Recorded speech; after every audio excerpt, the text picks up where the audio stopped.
I find myself at the Kew Gardens in southwest London, and as I enter, I can see the towering pagoda before I get close enough to see all its remarkable features. The pagoda was designed by Sir William Chambers in 1762 for Princess Augusta. In Sweden, Chambers was recognized for his first-hand experience in China and was known as the Cathay of Tangshan by the Mandarin of the Nine Whiskers.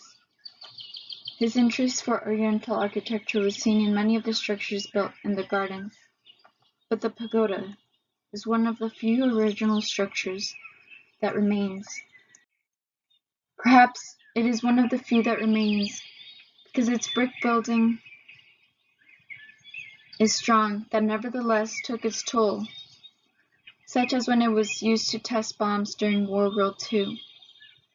Ironically, when it was built up, most people thought it would topple over being 163 feet tall, and now standing before it, I can see why.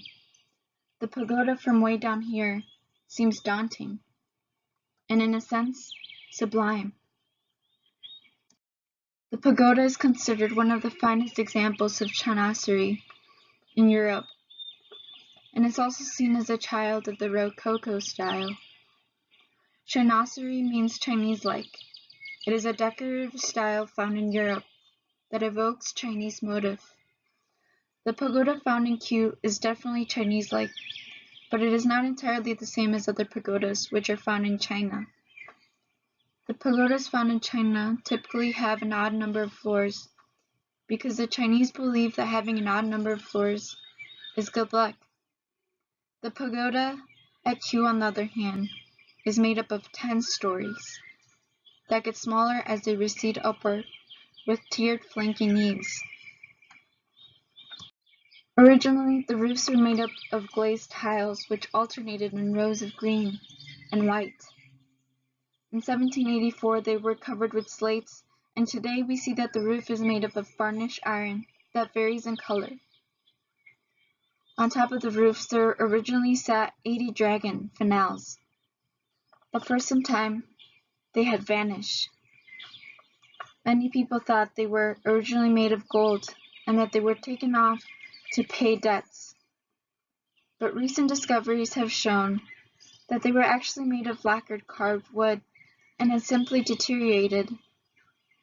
The dragons were recently restored in 2017 using 3D printers, except the dragons at the bottom tier, which are made of carved timber, because the structure would have to be reinforced in order to carry all the weight of the timber. The dragons are covered with a special paint of green, red, blue, and gold. They are oriented in a way that seems as though they are greeting you into the pagoda.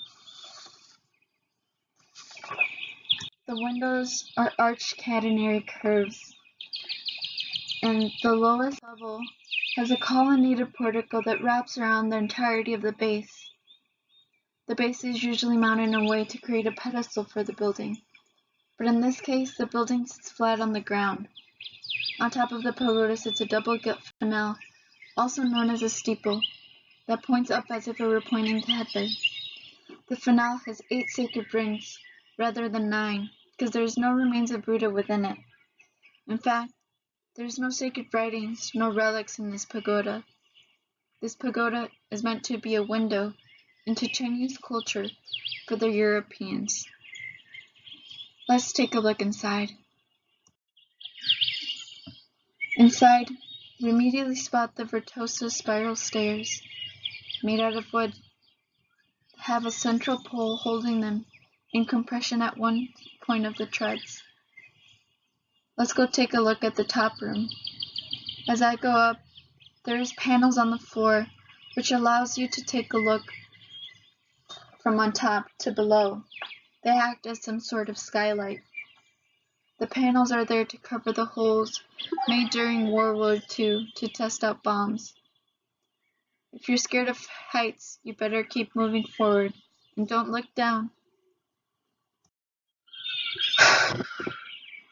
253 steps later, but the view is worth it. I think I'll stay up here to contemplate the beauty for a minute. before I go to explore the rest of Kew.